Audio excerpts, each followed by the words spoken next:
So, ayan yung blush placement ko lagi. Like, everyday blush ko. Diba, super pinagmi-mix ko lang tong dalawang to. I have here two shades, Pillow Talk tsaka Love Cake. So, ayan. So, swatch natin siya. Pillow Talk. Very cool tone vibe. Ito namang Love Cake is very muted rose siya, guys. Ayan. Ito.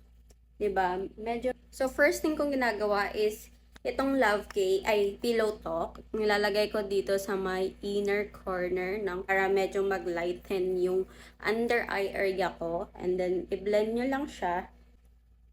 And then, saka ko nilalagyan ng Love Cake sa my cheek.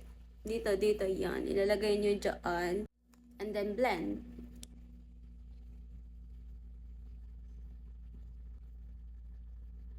Ayan. Ayan, diba? And very blendable din siya, guys. Like, super dali lang niya i-blend. Like, kahit kamay gamit mo, nabiblend siya agad.